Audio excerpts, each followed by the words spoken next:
Hi, everyone. Welcome to this very special discussion on the policy and politics behind the recently signed Memorandum of Understanding between the governments of Alberta and Canada that paves the way for a possible pipeline from Alberta to British Columbia in order to get that bitumen to international markets, most notably in Asia. I am Supriya Dwivedi, your moderator for the discussion, and I am joined by Max Fawcett, lead columnist for Canada's National Observer, and Chris Hatch, who, of course, writes CNO's Sunday newsletter, Zero Carbon. Gentlemen, good day to you both. I think right off the bat, to get us situated, could you each please give me a concise sort of elevator pitch on why you think the MOU on that was signed last Thursday is either a good or a bad move, both in terms of the environment and the economy? Chris, we'll start with you, and then Max, maybe we'll get the other view. The heretics view. Yeah. Yeah, well, I think that the media coverage kind of says it all. We've been had several days now of media coverage about whether we're going to have another pipeline, about how much fossil fuels are going to expand in this country, whether we're going to get rid of certain policies like the clean electricity standard, weaken others. And all of this is happening without anyone talking about the problem that climate policy is supposed to solve in the first place, which is climate change, right? So at the same time that we're having this whole national conversation about pipelines, it's like this crazy split screen thing where I think a lot of people feel like they're trapped in that movie Don't Look Up, except that it's worse. We're talking about making the problem worse, even while it barrels towards us. So we had this split screen all weekend of literally millions of people displaced across Southeast Asia. Last I saw, over 1,000 dead from flooding. And then on the flip side, whole capital city of Tehran maybe having to evacuate because, 6, 8 years of drought now. And we end up in this crazy situation where we're talking about expanding the cause of all these problems without even putting it in the context of the problem that we're trying to solve. And what makes it worse for me is that we have Mark Carney, who used to be not very long ago was standing up next to the UN Secretary General talking about this catastrophe, that was really an enormous threat to our kids, livelihoods of billions of people around the planet. Now talking about decarbonized oil and net zero LNG, and frankly, in my view, prolonging the confusion that exists in the national conversation about the fact that climate change, 3/4 of the problem is fossil fuel burning. 90% of the carbon dioxide going up is from burning fossil fuels. And here we are, the conversation is not about how much fewer fossil fuels are we going to burn, it's how much more, right? How much more are we going to export? How much are we going to weaken our national policies to reduce and cut down on fossil fuel burning domestically, all while promoting an industry whose whole purpose is to export fossil fuels abroad and delay the energy transition, to renewables, to clean energy. So we're not talking about the negative side. We're not talking about climate change, and we're not talking about the positive side. We're not talking about the energy transition. We're not talking about how China and other Asian countries are absolutely kicking our ass on renewables, on electric vehicles, and we end up in this kind of Groundhog Day talking about pipelines again. Max? Yeah, like Mark Carney, I agree with Chris on sort of the broader framing of the threat posed by climate change, the need to reduce emissions, and our role in that. I think the difference, I think where the conflict in this is around how we do that. What are the best pathways to pursue a solution? And I think the big contrast between the previous government and the current one, the previous one was very good at identifying targets, identifying approaches. It was not good at all at the politics of actually achieving them. We saw this any number of times in terms of the ways in which it failed to defend its signature climate policies from attack, from criticism, and from being degraded politically. And what I see in this agreement with the government of Alberta is an understanding on the part of the Prime Minister, first of all, of what the single biggest driver of emissions reductions in Canada is going to be, which is industrial carbon pricing. And his belief that that is the best way forward and it's the most politically defensible way forward. It is great to have a large suite of ambitious policies, but if they don't survive contact with the electorate or with a different government, it doesn't matter. And that was, by the way, the lesson of the NDP in Alberta. I worked for the Alberta Climate Change Office. I saw those policies up front. They were the best climate policies in North America, most ambitious, most intelligent, smartly designed, and they all got ripped up by the United Conservative Party as soon as they came into power. And so if your climate policies cannot survive a change in government, they are not worth the paper they're printed on. And I think that is the essence of the Carney approach here. He understands that industrial carbon pricing can survive contact with a different government, especially if he can get the Premier of Alberta to sign off on it. If you actually look at the substance of the policies here, there's been a lot of talk about the clean electricity standard. The clean electricity standard doesn't come into effect until 2035. It permits natural gas combustion until 2045.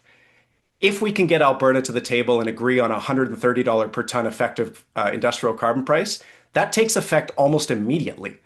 We're talking about 15 to 20 years of more stringent policy in place in exchange for a clean electricity standard that Andrew Leach and Blake Schaefer, both economists, one at the University of Calgary, one at the University of Alberta, they argued a couple of years ago, if you have a $130 per ton effective price, you do not need the clean electricity standard. You do not need the oil and gas emissions cap because they are both suspenders on the belt of carbon pricing. So Carney is definitely placing all of his eggs in one basket.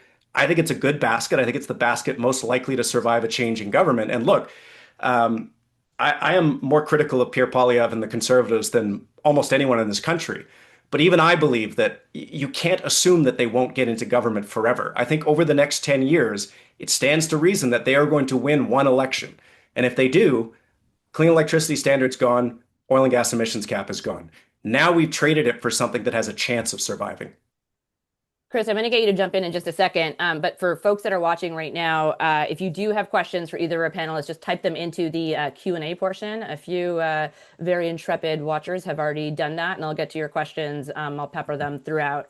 Chris, Max is, rightfully pointed to the industrial carbon, price being the effective way. That's clearly what the Prime Minister is betting on as he's going through this. And, I think the argument that Max just made is that it's more effective in order of reducing emissions because it's more likely to survive another government. And it's just the way that, the market tends to work. But from your vantage point, first of all, does moving the price up from like 90 a ton to about 130 a ton, does that strike the right balance, number one? And number two, does that mean we can do away with, everything else that we're sort of doing away with to put the eggs in this basket?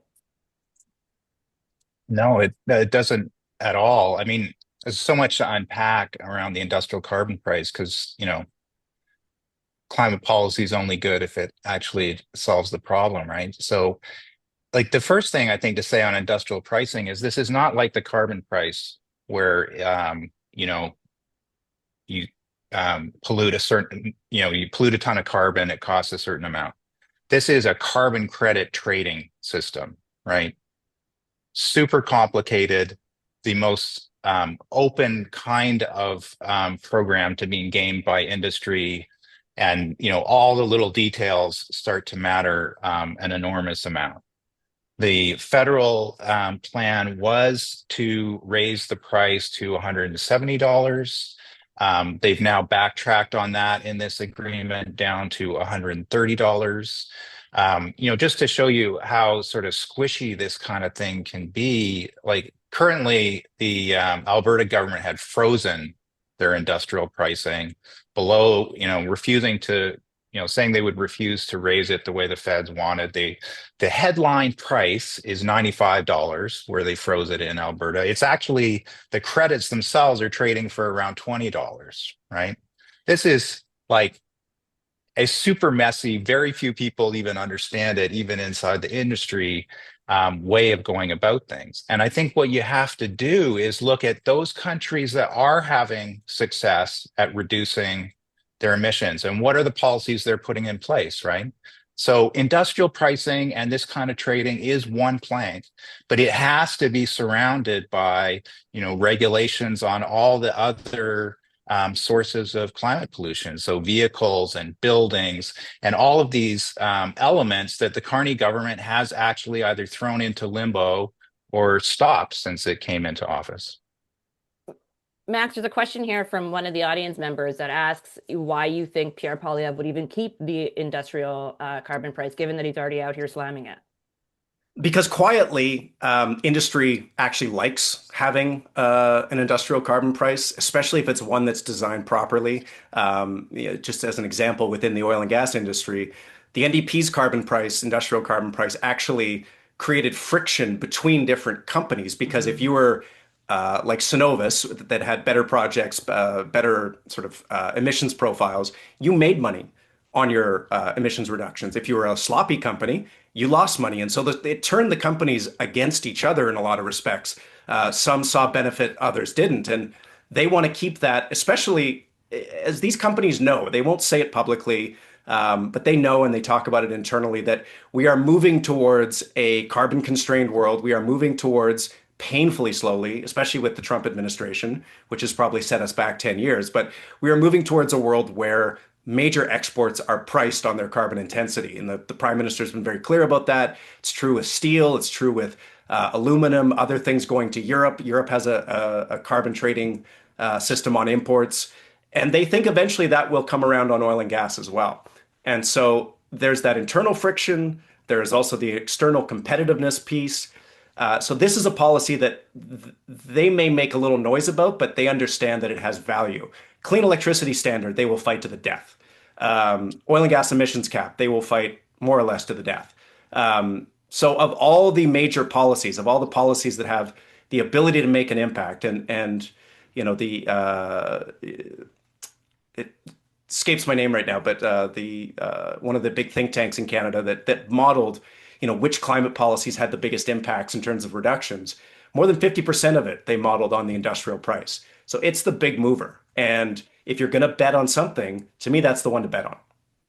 Well, Chris, the other thing that they seem to be betting on is carbon capture and storage, right? And again, I'm a layperson to this debate, but from my understanding, it's that up until this point, it hasn't been super effective in terms of reducing emissions in a substantive manner. And it's also quite costly to run.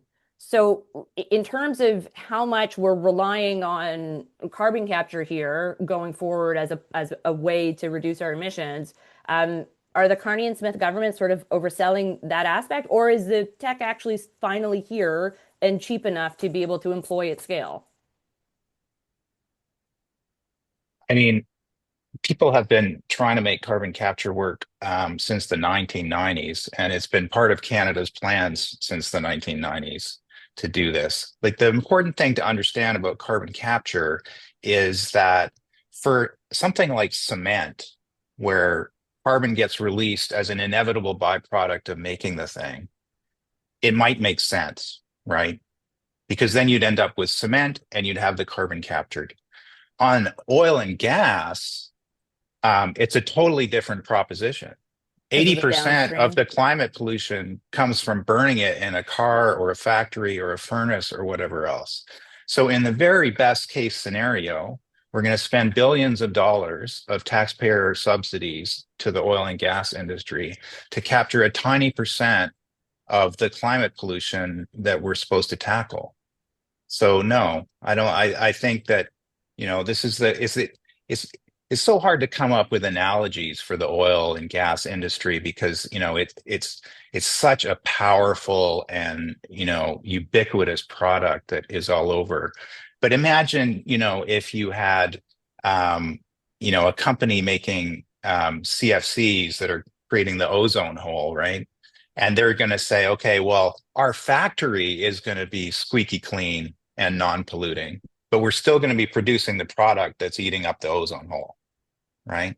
That's sort of like what we're talking about with carbon capture. You're reducing at best at huge cost. And what, Carney government has basically signed off on is it'll be taxpayer cost, at least half of it, only to tackle a tiny percent of the problem. Max, would you agree with that general, view? Not really. I don't. I think our job as a country is to control the things that we can control on climate. We cannot control global demand for fossil fuels, and we know. And this sort of creates like a prisoner's dilemma. We know that if we shut in production, we decide that our production is too carbon intensive. We know that other countries will fill that void. That is not an incitement to defeatism, but that is just a statement of plain sort of economic and tradecraft fact. And so we can control upstream emissions. That is the part that we can control. And we know that carbon capture and storage can reduce them. Yes, at cost. I would remind folks who judge the performance of carbon capture technology. People did the same thing for wind and solar for decades. They said, this is garbage. It doesn't produce enough energy. It's super expensive. You look at the experience in Ontario with the feed-in tariff, wildly expensive wind energy. But we wouldn't judge wind energy today on the basis of where the technology was 15 or 20 years ago. It improves, it innovates, and it actually improves as you scale it. So yeah, carbon capture and storage technology in the past has been underwhelming. I think as we go forward and we do it more, the Norwegians are doing it, the British are doing it, as we apply new thinking, new technology, we get the performance up there. And we have a better technology and a better result. It doesn't address the downstream issues. We address that by reducing the cost of clean technology. But I'm very much of the view that we don't solve climate change through supply side environmentalism. We do it through demand side. Max, could I just get you on the record to give everyone the TLDR of your latest column? I'm assuming most people would have read it, but I just think an interesting tidbit of your general thesis here is that you basically think Carney is kind of calling Alberta's bluff, correct? Correct. So my view is the economics of building a new oil pipeline are insurmountable. And my belief is that Carney understands this. He's a pretty smart guy about economics and about energy. If you look at all the forecasts for demand growth going out into the future, if you look at the forecast for supply growth out of Alberta, we have more than enough capacity by increasing TMX and by increasing Enbridge's mainline to handle all the growth out to 2035. And after 2035, I think demand rolls over. Most people think demand starts rolling over, and then things get really gnarly on the oil market. These oil companies are not going to spend the kind of money to grow their production beyond that to fill another pipeline. It would require them to go build those oil sands facilities they built 10 or 15 years ago that cost $90 per barrel, $100 per barrel, just to break even. And those sorts of oil prices are not out there in the future. You look at the near-term forecast. You have major banks saying oil could get as low as $30 in 2027. So these are very risk-averse companies for all their bravado and their belief that they are big risk takers. As I said, they're basically just glorified spreadsheet jockeys, and they are not going to risk shareholder capital on this big, audacious bet on long-term demand growth when they know what the numbers say. And I think Carney knows that, and so he's saying rather than the federal government standing in the way of Alberta and letting Danielle Smith whip up anger against Ottawa, as she did so skillfully against Justin Trudeau, why don't I just get out of the way like a matador and just let the bull run past me? It's not going to hurt me, right?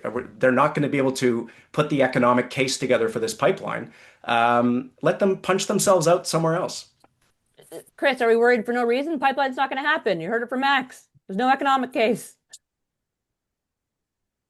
Yeah, I mean, I think that Mark Carney's one of his great advantages is that everyone's hoping that for that big daddy energy, and we all want to think that there's a super smart guy up there in Ottawa or wherever that's going to save us, whether it's keeping artificial intelligence aligned with human values or keeping our kids safe from climate change. And I just don't think it's the case. I think it's actually the opposite what's happened here. He owns this now. He got up there. He's made all these promises.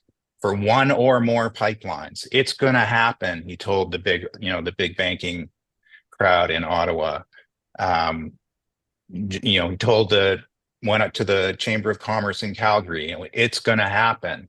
This is politics, right? It's not a court of law. You don't get to come back in 6 months and say, oh, Your Honor, on November 28th, there was a memorandum. And if you look at, clause 15, actually, there was a requirement that X, Y, and Z. No, he's up there. He said this is going to happen. There's going to be even more anger from the fossil fuel interests. There's going to be even more pressure on him from Bay Street and the power brokers in Canada. He's going to have to deliver. He's going to have to deliver. Fossil fuel exploration is going to have to go up, or he's under even more pressure now. He owns this, right? And I just think that so it's a problem politically, and it's this huge problem that he's driving the national imagination and the national debate into more fossil fuels, instead of starting to chart a course for a world where I think this is where Max and I both agree, that of some kind of transition where we're not so incredibly exposed to the fossil fuel economy. Like, it's just crazy what's going on in Alberta and now in British Columbia, where is more tons of pollution per capita than Saudi Arabia. Like, we are more exposed in our economies to a fossil fuel transition than almost anywhere in the world. And we're not preparing, we're not doing the scenario planning, we're not engaging the public about where we want to be in the future.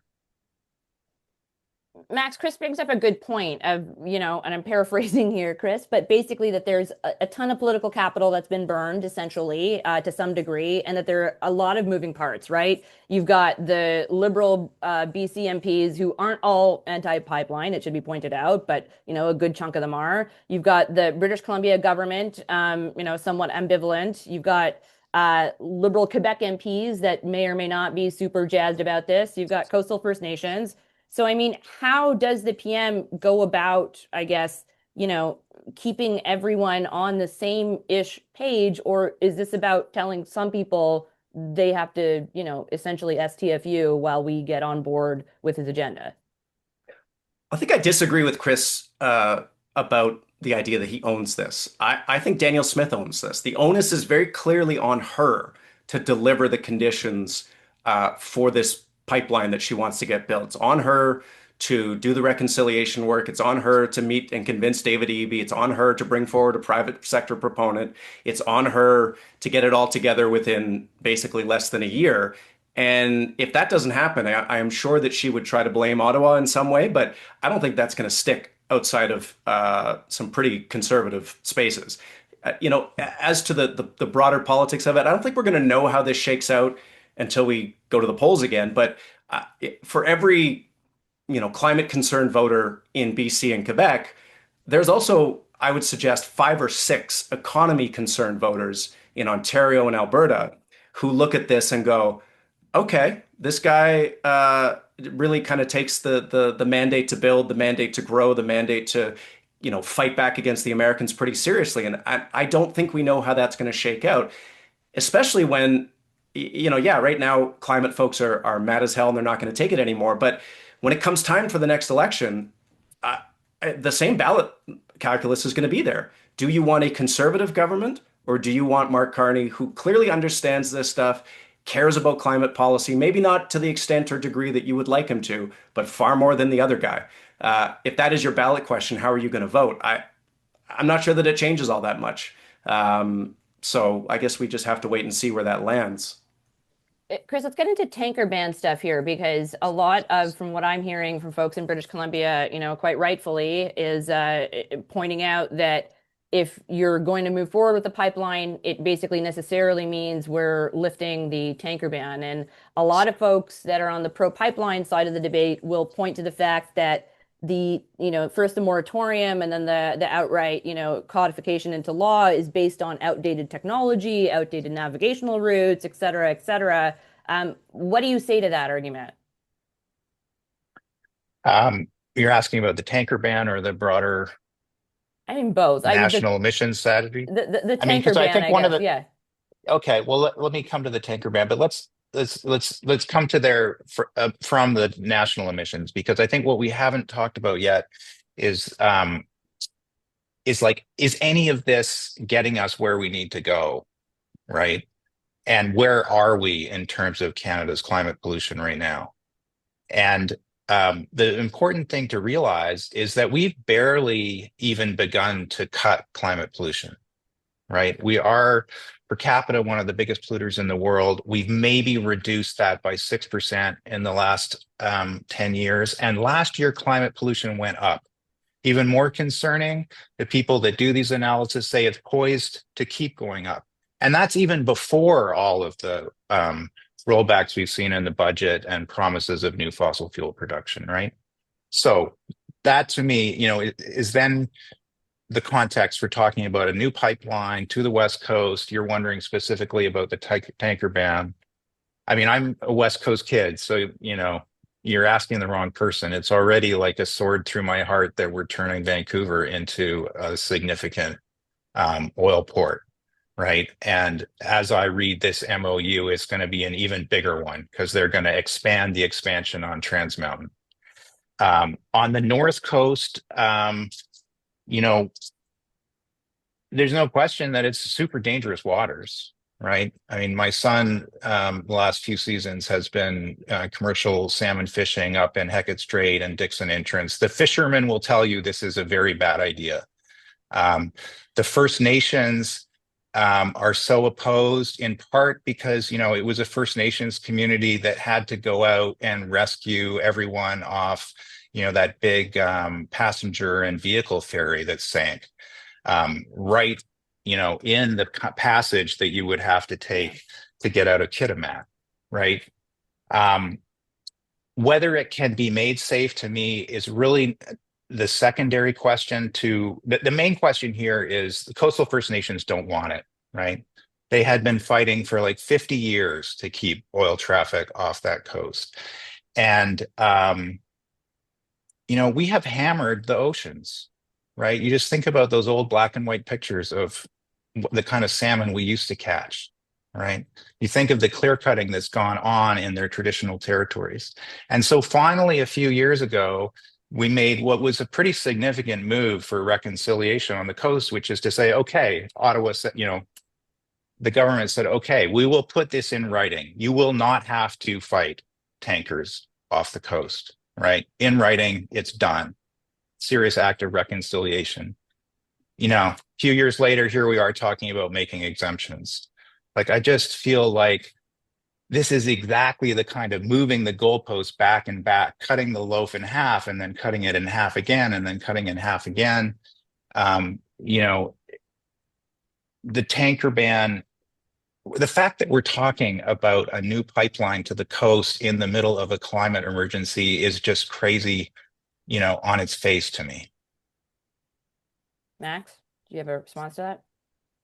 Um, I think just that we have to live in the world that we're faced with, not the one we'd like to live in. I think a lot of this backsliding is driven by an American government that very clearly has, if not hostile intentions for Canada, different intentions than it used to.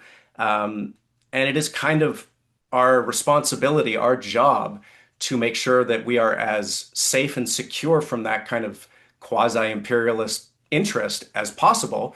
And you can defend, I think, another pipeline to the West Coast on that basis. It's not how it's being framed.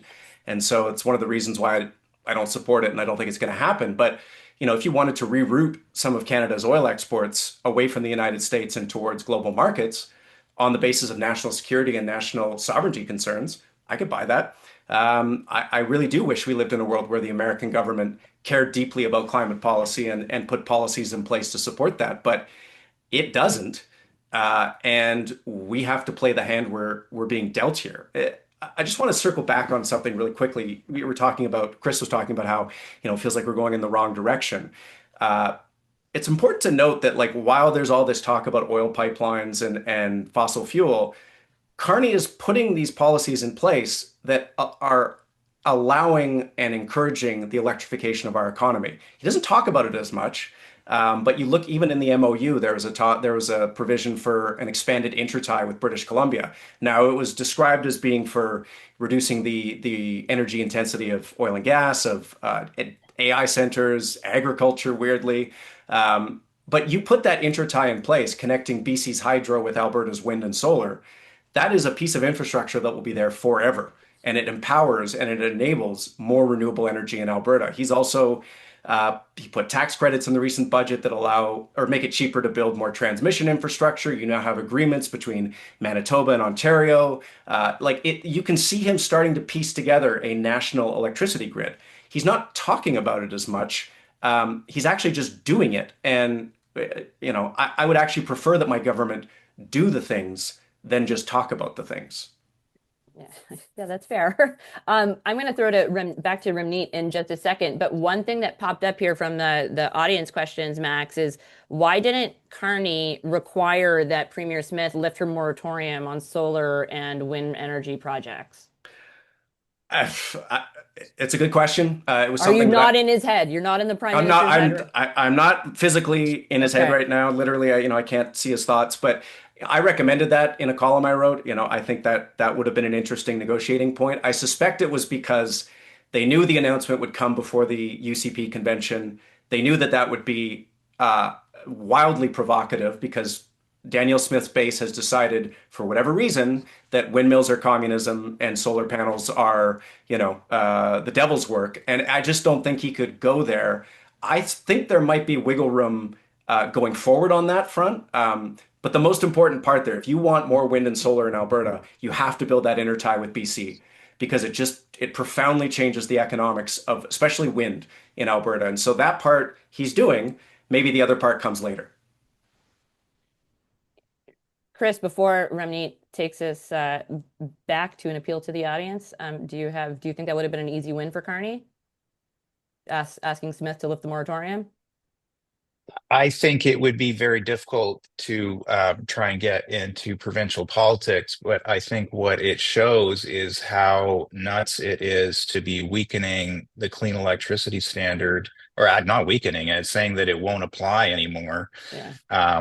in a deal with a province that has basically, completely kiboshed renewable energy. And what that does is it starts to, fragment any hope of a national approach on this stuff, because it's not just Alberta. Like, Ontario, the Ford government came in, canceled all of the wind and solar projects, is not moving, at all on getting new solar and wind. They're going to want the same kind of treatment. New Brunswick will want to keep its coal plants going. Saskatchewan, the same thing.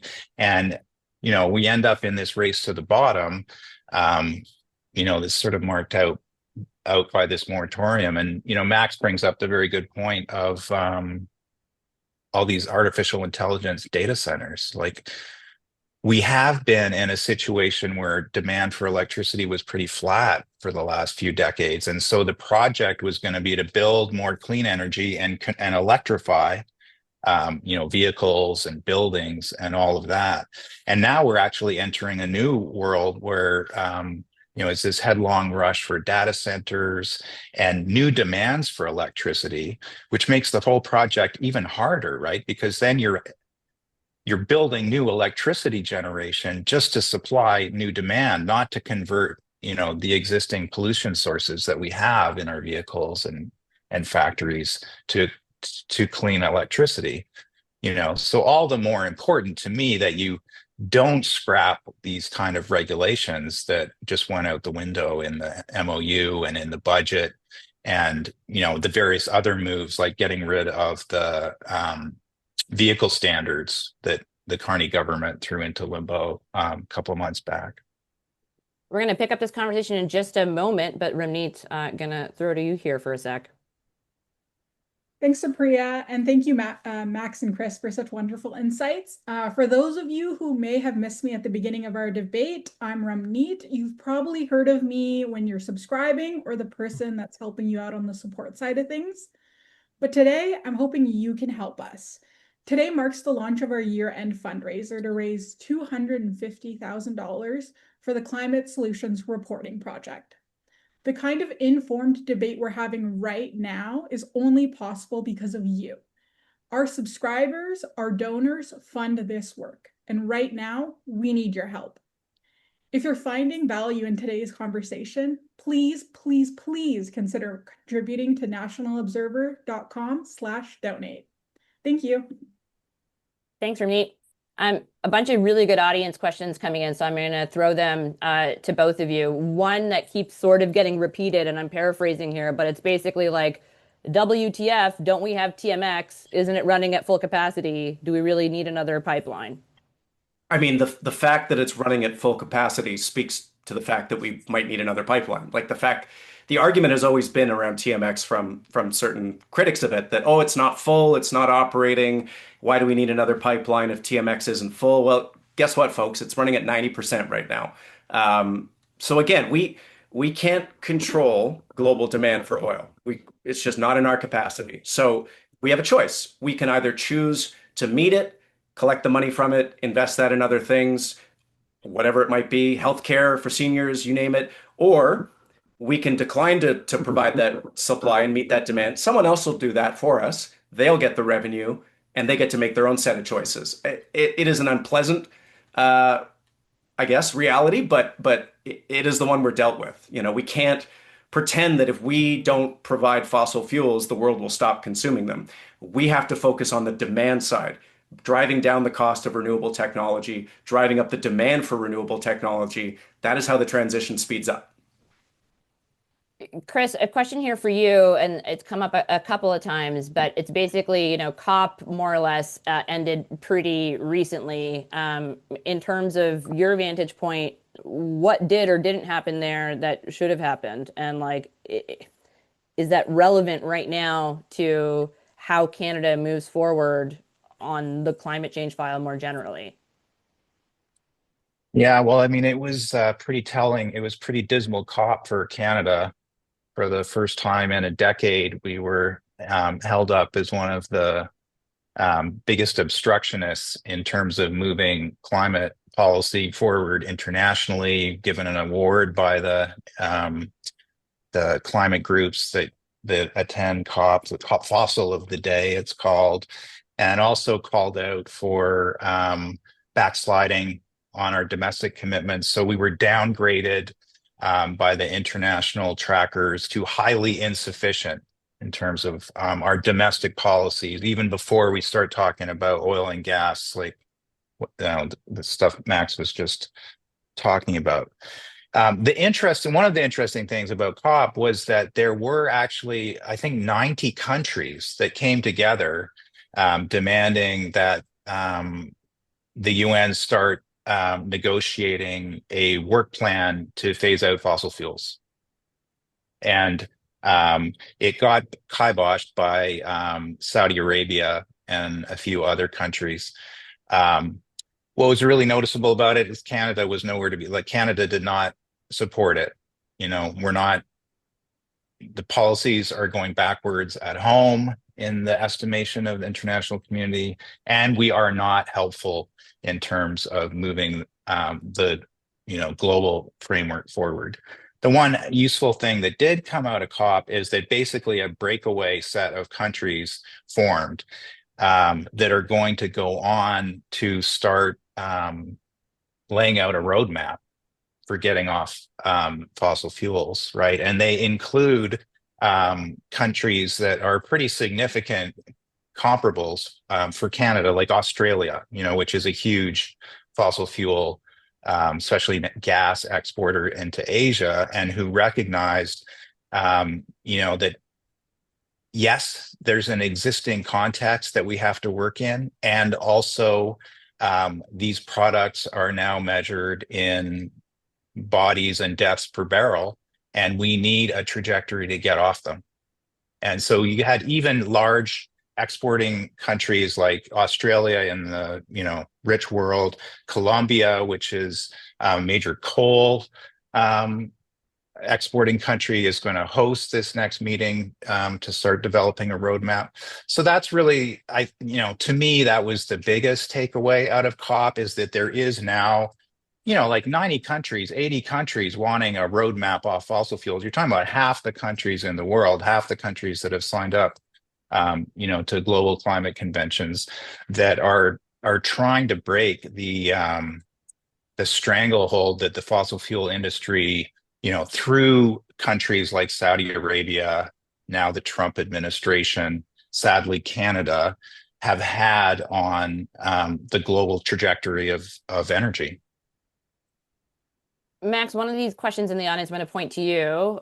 Basically, I'm going to give the TLDR version here, but it's like prior to the prime minister becoming prime minister, he was very big on financial risk, right, of carbon intensive businesses. Do you think his recent actions means that he's, changed his mindset about the financial risk of these carbon intensive businesses? Because as the audience member points out, if anything, shouldn't the risk be higher now than it was when, he was doing the UN stuff? I mean, I would argue that his efforts to get a higher industrial carbon price in place and protected politically is the best thing he could be doing, or certainly one of the best things he could be doing in terms of minimizing that financial risk. Because again, if you're pricing carbon at that level, you are actively discouraging companies from producing it, or certainly actively encouraging them to reduce their emissions associated with producing it. So he is, in the way that he can, I think, trying to send a signal to large extractors and maybe the banks that finance them that this is the path of travel. These are the prices you're going to pay, and you need to build that into your business models. And especially the banks, like they do model these things, especially when they are legislated prices. So I think if you gave him truth serum, he would say, yeah, the risk is higher than it was when I was with the UN, or if I was with the Bank of England. But now he's in this tricky political spot where that sort of statement doesn't tend to go over particularly well, simply because a lot of the public doesn't want to think about the risk to their RSP holdings or the risk to the shares they have in their pension funds. It's just a really tricky subject. Chris, a question here from the audience. Wouldn't a heavy investment in wind, solar, and batteries be a more forward-looking path, a saner way forward on a planet swiftly sliding towards a serious climate tipping point? Yeah, I mean, the sad truth is we're already over some tipping points, right? Like, I was listening to Max talking about what people want to hear about and don't want to hear about. And so much of, I think, what is so difficult about this conversation is how narrowed it's become, and how much, we're only talking about certain kinds of energy and certain kinds of options. Like, I'm guessing that a lot of people on this call will have seen, I'm not sure who the audience member was, asked the question, that we already passed the tipping point on coral reefs. Yeah. Right. Past the point of no return for coral reefs. Like, that's the kind of thing where, to me, that's pull the emergency cord kind of moment. Right. But you wonder, like, how many Canadians even know that that's true? Right. How many MPs, how many members of the media are articulating this situation so that we can weigh, what's going to happen to our RSPs with, what's happening out in the real world. So yeah, huge investments in wind, in solar, and I would say an articulation by the people, in politics of why that's necessary. Max, a question. Yeah, Can go I ahead. take a poke at that one? Well, Yeah. two things. One, no, not really. Wind and solar investments wouldn't necessarily be the best way to invest money or invest sort of our time and attention, because we can't export those.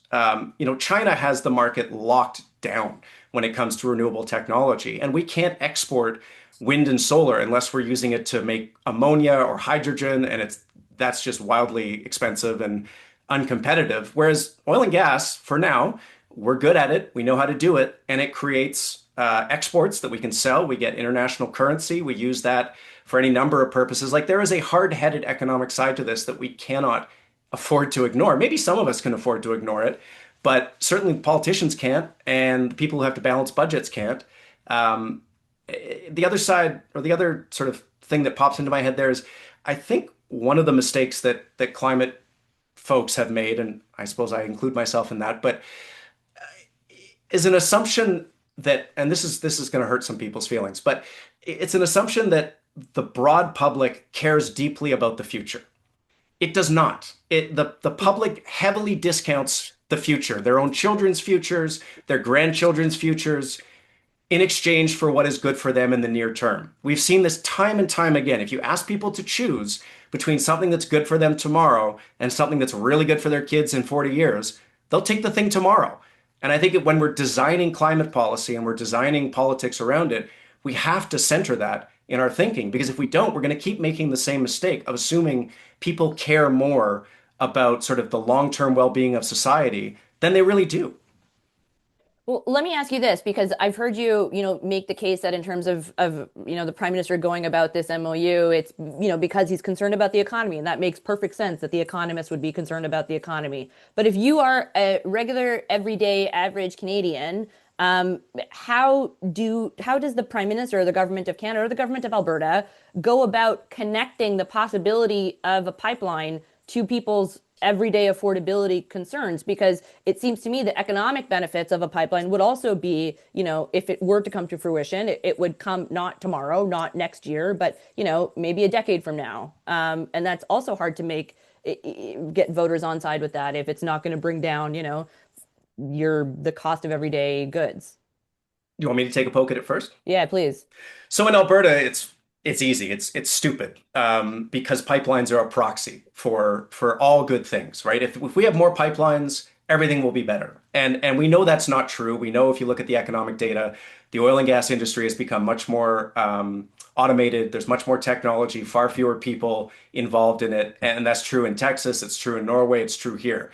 And so there is not going to be this big gusher of jobs, but it has become a political symbol that is just incredibly powerful here, that if we're building pipelines, everything must be good. And if we're not, everything must be bad. And progressive politicians in Alberta have played into that, I think, as much as conservative ones have, or certainly to an extent, as much as they have. In the rest of the country, I mean, I don't see why pipelines would matter all that much. It's really more, I think, the signal of getting big things done. I think that is the signal in the rest of the country, that for a long time, we have been a country where, for a lot of very good reasons, it's been hard to build big things. I see people in Alberta always saying, "Oh, what about, we built the railways?" And it's like, yeah, we blew people up to build the railways. Like, we can't do that anymore. And it's a good thing. And there's a lot of reasons why big projects are suddenly more difficult. But I think there's an appetite, especially with Trump, especially with the threats to our sovereignty, to demonstrate that we can take big swings, even if they're swings at things we may not personally benefit from. I think as a symbol that has value in the rest of the country. Chris, you want to jump in on that at all? Yeah, it just makes me think that, how much more important it is to have leaders that don't backtrack on their previous principles, but find a way to articulate them in the current context, right? Like, we all understand, I think, what a nightmare job it would be to be the prime minister right now. Like, every morning you're wondering, like, what's Trump going to have done this morning? Is like the Marine Corps going to be up in the Canadian Arctic suddenly without any permission? It's an extraordinary difficult moment. We're, in this cost of living problem, everyone's focused on the economy. I think we all understand the constraints that he's working under. And what feels like such a betrayal is that it doesn't even seem like he's trying to articulate the other alternatives, the other pathways. The fact, that China is eating our lunch on electrification and EVs, and that there are alternative pathways out there that Canada is going to have to start to explore.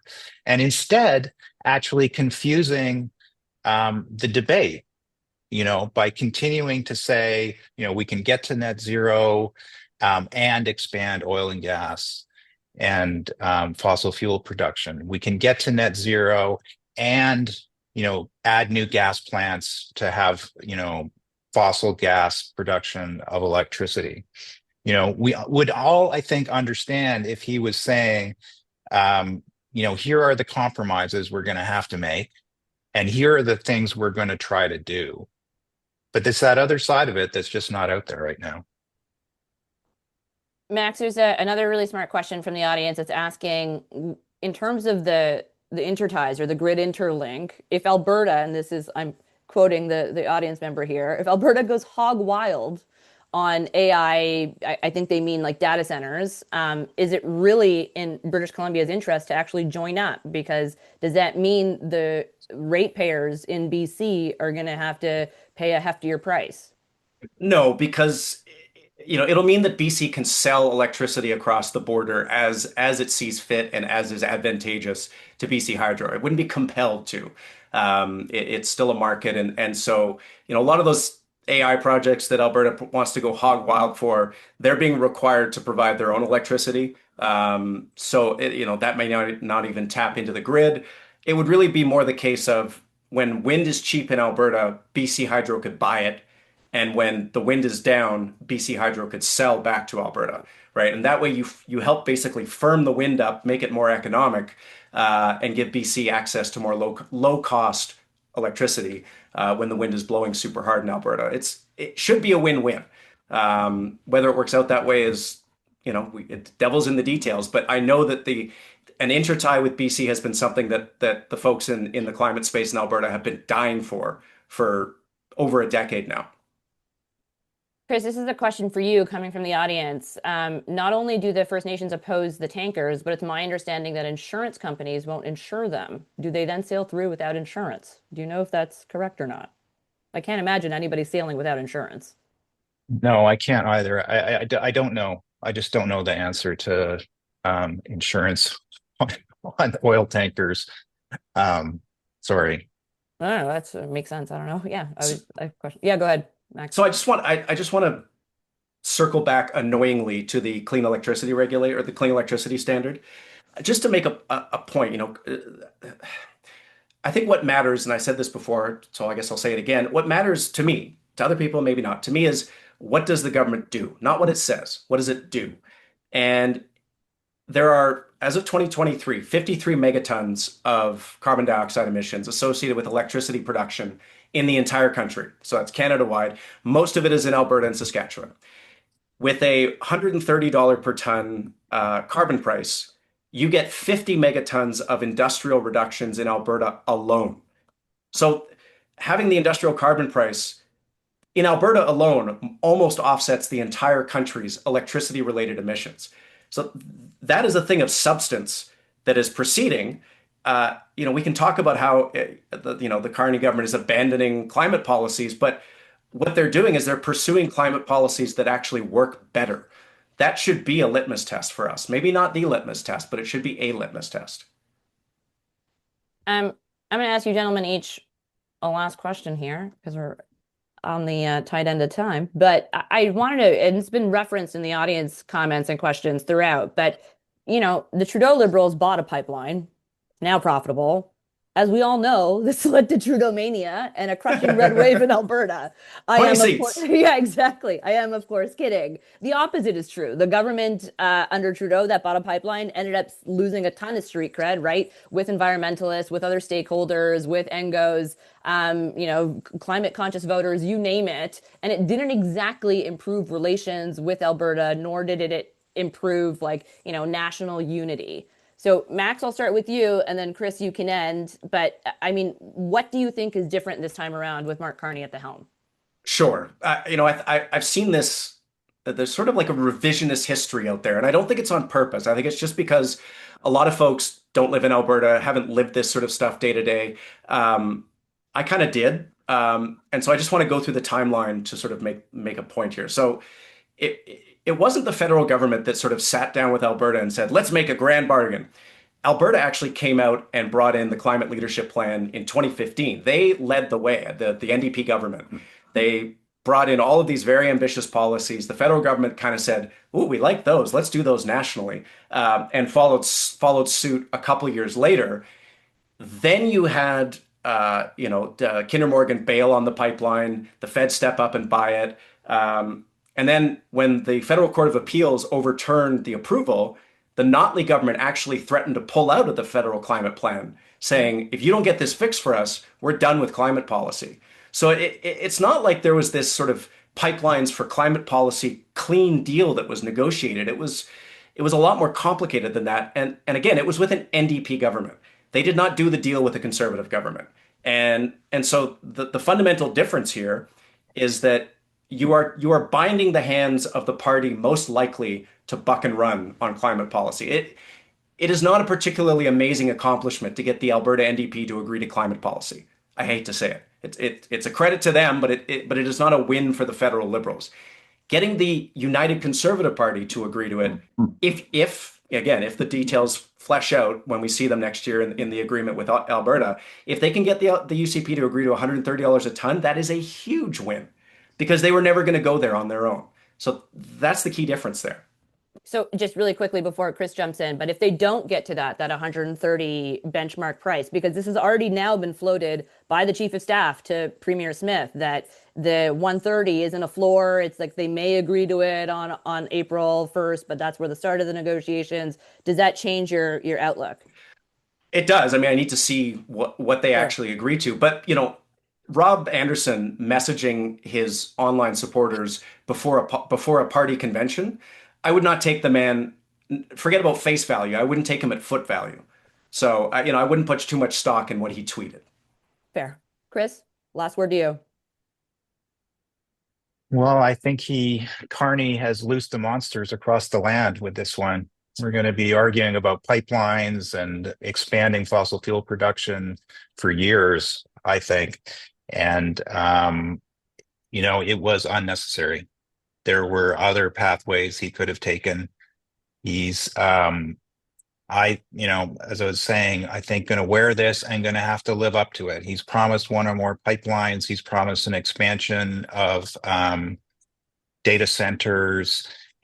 We're a country where our climate pollution was already ticked up last year and looks like it's going to go up into the future. And what I see from what's been unleashed here is almost a guarantee that it will keep going up and that we're going to dig ourselves more dependent on fossil fuels, both domestically and for export. So I just think that those of us, who do keep an eye on what kind of world we want to live in, let's just remember to evaluate progress against the problem we're trying to solve. And let's, really keep in mind that this is a life or death question now for millions of people around the world. And that, this isn't something to be measured in grams of carbon or barrels, but lives and livelihoods. And let's keep our eye on that. Gentlemen, thank you so much for the conversation today and for every single one of you for tuning in. That wraps the conversation. Hope everyone has a great day. Thanks, Supriya. Thanks, Supriya. Bye.